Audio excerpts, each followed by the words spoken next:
पाकिस्तान समेत दुनिया भर में लाखों जिंदा दिलों और जागती आंखों को किंजा वहीद का सलाम। नाजरीन, हम इस वक्त उस मुकाम पे मौजूद हैं जहां पर बसंत की तैयारियां की जा रही हैं। आइए आप लोगों को बताते हैं कि ये तैयारियां किस ज़ोरों शोर से जारी व सारी हैं और इनमें क्या क्या चीज़ें जो हैं वो हो रही हैं, और बातचीत करके आपको मज़ीद मालूमात जो है देते हैं कि ये डोर जो है अब किस प्रोसीजर से बनाई जा रही है और क्या इस डोर से भी पहले जो हादसा पेश आए हैं वो होंगे या नहीं। आइए आगे चलते हैं।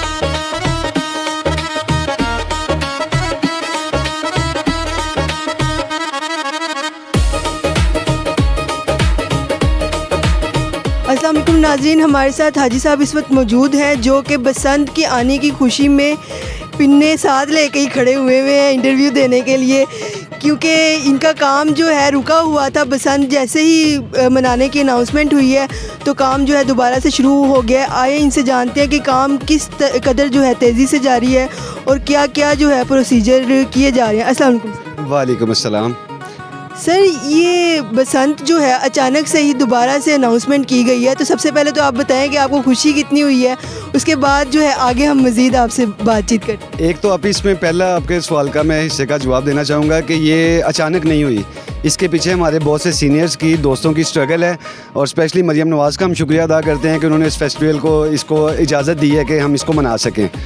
तो सेकेंडली ये क्योंकि अरसा दराज से बंद था, तो लाहौर में मैं समझता हूँ कि ये एक त्यौहार जो है वो इंटरनेशनल लेवल के ऊपर जो है इसको प्रेजेंट किया जाता था और लोग बाहर से भी आते थे और मकामी लोग भी मिलजुल के अपनी खुशियों को दुबाला करते थे और उस वक्त में कोई ऐसे सानियात नहीं हुआ करते थे। तो अभी हम इंशाल्लाह भरपूर तरीके से बसंत मनाएंगे, अपनी फैमिलीज़ के साथ मनाएंगे और इंशाल्लाह हम दुआ गो हैं कि कोई ऐसा हादसा रूनुमा ना हो। आवाम से भी अपील करेंगे कि आप भी एहतियात का है जो वो दामन पकड़ें, और जो स्पेशली डोर मेकर हैं मैं उनसे रिक्वेस्ट करना चाहूँगा कि आप लोग ऐसे अनासर की निशानदेही करें जो गैर कानूनी डोरों की खरीदो फरोख्त में जो मुलव्वस हैं। अच्छा, आपने अभी कहा कि भी कोई हादसा पेश ना आए, तो हम छोटे होते भी देखते रहे हैं कि भी मोस्टली हमें ना इंसिडेंट्स ही मिलते थे। तो आप जो बना रहे हैं डोर, तो उससे ये इनके हाथ भी नहीं कट रहे लेकिन सर कट जाते हैं, तो ये क्या वजह है? क्या ऐसी डोर में चीज़ होती है जिसकी वजह से ऐसा होता है? इसमें मैं अभी अगर आपको शॉर्टली बताऊं तो इसमें ये 100% प्योर कॉटन का धागा है और ये 9 प्लाई और 6 प्लाई धागा है। तो जो मोटे धागे हैं, एक तो वो पॉलिस्टर के साथ मिक्स करके बनाए जाते थे, उनकी जो ताकत थी वो बढ़ जाती थी, और वो धागे डोर गुड्डी के इस्तेमाल के लिए नहीं हैं, वो धागे बाहर फॉरनर्स के लिए हैं क्योंकि वहाँ पे हवाओं की एटमॉस्फेयर और है। यहाँ हमारे पाकिस्तान के एटमॉस्फेयर के लिए यही धागे मौजूद हैं और शुरू से आप तो मुझसे बहुत छोटी हैं, तो अपने बचपन से लेके मेरी मजंग की पैदाइश है बागुल बेगम की, तो वहाँ से लेके कोडमाली के सफ़र तक मैंने अपनी ज़िंदगी में कभी ये नहीं सुना था कि किसी की गर्दन कट गई है। हाँ, चीरा वगैरह आ जाना, माइनर सा कट हाथ में, प्रोफेशनल लोगों को आ जाना, ये चीज़ें हुआ करती थी। गर्दन कटने का तो कोई सवाल ही नहीं है। नहीं तो आप 2000 से पहले के अखबार उठा लें और उनमें से मुझे कोई भी मतलब लोकेट कर दें कि किसी बच्चे की गर्दन कट गई है। ये 2000 के बाद जब काम बंद हुआ है, जो लोग यहाँ से पाकिस्तान में बाहर चले गए हैं मजदूरी के लिए, उन लोगों के लिए वहाँ पर कोई इंटरटेनमेंट नहीं थी, तो उन लोगों ने इस शो को वहाँ भी प्रमोट किया है और आज उसकी प्रमोशन इतनी है कि अच्छे लेवल पे बिज़नेस हो रहा है। और गवर्नमेंट ऑफ पाकिस्तान अगर इसको कंटिन्यू करती है तो इससे हमारी गवर्नमेंट को रेवेन्यू भी हासिल होगा इंशाल्लाह। इसको लीगलाइज करें, इसके ऊपर लेजिस्लेशन करें, कानून साजी करें और ऐसे अनासर जो रियासत के अगेंस्ट जाए इनको सख्त से सख्त सज़ा दें और जो सही काम कर रहे हैं उन्हें रोज़गार हासिल करने का मौका फराहम करें। अच्छा, ये हमारे पीछे जो है एक जो है प्रोसीजर चल रहा है, तो इस बारे में आप क्या बताएंगे कि ये क्या है और किस तरह से इसको किया जा रहा है? ये अभी जो शुरू से रवायत जो चली आ रही थी डोर धागे की, ये 100% उसी प्रोसेस से लग रहा है। ये बारीक शीशे की डोर लग रही हैं, इससे इंशाल्लाह हाथ भी नहीं कटेंगे। सिर्फ ये होगा कि आपकी गुड्डी जो हवा में है वो एक दूसरे से टकराएगी और कोई कट जाएगी, कोई काट लेगा। तो ये गुड्डियों में अना का मसला नहीं होना चाहिए, ये इंटरटेनमेंट है। जैसे क्रिकेट में होता है, पाकिस्तान अगर इंडिया से मैच हार जाए तो उसको बहुत बुरा फील किया जाता है, तो जिम्बाब्वे के खिलाफ वो जीत भी जाए तो इतनी खुशी नहीं होती। तो ये भी इसी तरह है, हार जीत, ये कटना कटवाना ये हिस्सा है। आप इसको इंटरटेन करें, इसको अपनी ईगो का मसला नहीं बनाना चाहिए। इंटरटेन के हवाले से बारीक डोरें इंशाल्लाह हम खुद भी इसको मतलब बचपन में उड़ाते रहे हैं, कभी कोई ऐसी बात नहीं हुई। मोटी डोरों के ऊपर जो है उनके ऊपर क्रैकडाउन होना चाहिए। ऐसे अनासर जो हैं, जो अभी तक हमारे जो इल्म में बातें हैं, उनके मुताबिक हमें ये खबरें हैं कि मुआशरे में अभी भी कुछ लोग जो हैं वो मोटी डोरों की प्रमोशन के लिए अपनी सेल परचेज़ में लगे हुए हैं। ऐसे अनासर से मैं रिक्वेस्ट करता हूँ कि वो ऐसी चीज़ों से बाज आएँ। आपकी रोज़ी का ज़िम्मा अल्लाह के ज़िम्मा है। अपनी रियासत के ख़िलाफ़ मत जाइए, अपने बच्चों के ऊपर जुल्म मत कीजिए, अपनी माओ बहनों के ऊपर, इनके ऊपर आप मोटी डोर की शक्ल में जुल्म ना करें। अल्हम्दुलिल्लाह आप लोग भी ये वाले धागे बेचें, ये वाली डोरें तैयार करवाएं, अल्लाह आपको भी रिज़्क देगा। और जो लोग 25-30 साल से बेरोज़गार बैठे हुए हैं, और इनकी अगर मैं आपको फिगर बताने की कोशिश करूं तो कमो बेश 40-50 लाख है बंदा जो पूरे पंजाब में जो इससे मुतासर है 20-25 साल से, जिनकी किसी ने जाके कोई उनकी हाल अहवाल नहीं लिए। और ये लोग 20-25 साल अपने घरों में एक खुशहाल ज़िंदगी गुजारे थे रियासत के अच्छे शहरी होने की तरह।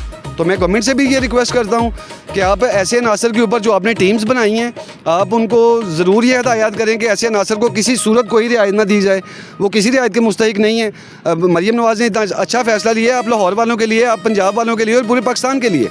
तो अगर गलत अनासर इसके ऊपर असरअंदाज होते हैं तो मैं समझता हूँ वो पूरे पाकिस्तान के दुश्मन है। अच्छा सर मुझे ये बताइएगा कि मेरी ना वालिदा बताती हैं कि पहले ना एक वो रील टाइप के ऊपर भी जो है ना ये लपेटा हुआ होता था, लेकिन आप रोल पकड़ के खड़े हुए हैं, तो ये उसमें और इसमें क्या कोई फ़र्क है? जी मैं आपको स्पेशली हिस्टोरिकल एविडेंस के साथ में इस पर बात करूँगा। सबसे पहले जो चरखियाँ आप ही आती थी ना, वो आती थी इंडिया से, लकड़ी की चरखी के ऊपर, और उसके ऊपर इंतहाई बाल की तरह बारीक डोर हुआ करती थी। आहिस्ता आहिस्ता इन लोगों ने अपनी सहूलत के लिए कि पिन्ने से उसको बारीक डोर को पहले चरखी पे कन्वर्ट कर दिया, सिर्फ उसकी तादाद को, यानी कि गोट्स की उसकी तादाद को ज़्यादा करने के लिए कि पिन्ना 4 पीस से बड़ा करना मुश्किल हो जाता है, तो चरखी 6 पीस की भी लगवा लेते थे। मगर वो आहिस्ता आहिस्ता चरखी के ऊपर इस तरह से हुआ, मोटी डोरें आ गई और उनसे ये सानियत रूजमान होना शुरू हो गए। अच्छा सर आपने ना 2 रंगों के पकड़े हुए हैं, तो एक तो जो है ना फीमेल वाला कलर स्पेशली लग रहा है, तो कहीं किसी फीमेल ने स्पेशली तो नहीं ऑर्डर पे बनाया? अब ये मैंने अपनी बेटियों के लिए तैयार करवाया है, ये कलर उनके लिए पिंक ड्रेसेस तैयार करवाए हैं।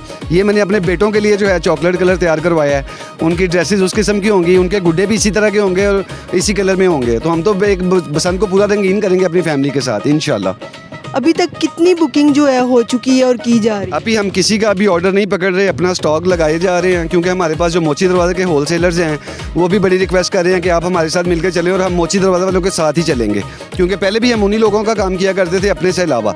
जो अपना स्टॉक तैयार करते थे उससे हट के हम सारे पतंगबाज जो प्रोफेशनल थे उनकी डोर लगाते थे। अभी वो 25-30 साल जो 50 साल पुराने गाहक हैं वो भी आ रहे हैं, तो उनको भी कहा है कि भाई ये बरीक धागे पे आप आएँ, इसी को आपने लगवाना है, या हमसे ले लें अपना बरीक धागा ला दें तो हम लगा देंगे। ब्रीक डोर के साथ हम इंशाल्लाह मार्केट के साथ काम करेंगे।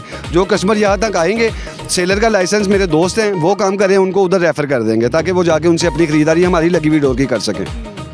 अच्छा क्या रेट जो है इसका डिसाइड हुआ है, या फिर आने वाले वक्त में क्या रेट आपको लग रहा है कि भी इतने तक हो जाएगा? अभी अगर मैं साबका बसंतों का आपको बताऊँ तो उस वक्त में 500-600 का पिन्ना हुआ करता था। तो बच्चे जब आते थे और डोर ख़त्म हो जाया करती थी, तो जो हमने अपने लिए रखी होती थी पिन्नी, तो वो उस वक्त में हमें 1500 2-2 हज़ार में परचेज़ कर लेते थे। आज इस पिन्ने का हमें क्लाइंट खुद कह रहे हैं आप 5000 ले और हमें तैयार कर दें, मगर हम पैसे नहीं पकड़ रहे कि हम पहले गवर्नमेंट का वेट कर रहे हैं यकम तक, कि अगर इसके ऊपर गवर्नमेंट ने कोई हिकमत अमली बनानी है प्राइस के मुतालिक तो हम उसका वेट करेंगे, और यकम के बाद फिर हमारी भी कोशिश होती है कि चलें हमें भी कोई मतलब इसमें मजदूरी हासिल हो जाए, फिर वो जो कोई क्लाइंट प्यार करेंगे उसी के साथ हम चलेंगे। हम लोगों के साथ रेट्स में ज़्यादती नहीं करेंगे। अच्छा आखिर पे आप देखने वालों को कोई पैगाम देना चाहेंगे? जी मैं देखने वाले अनासर से ये कहूँगा कि आप ऐसे अनासर की निशानदेही करें जो ऐसे कारोबार में मुलव्वस हैं, जो रियासत के कवानीन के ख़िलाफ़ काम कर रहे हैं। और शहरियों से मैं ये गुजारिश करूँगा कि आप 100 नहीं 200% इसको यकीनी बनाएं कि आपने बारीक डोरें लेनी है, जो गुड्डे का साइज़ गवर्नमेंट ने दिया हुआ है उन्हीं साइज़ों की परचेजिंग करनी है, और इसके साथ अपने जो है अपनी पसंद को एंटरटेन करना है। Thank you so much.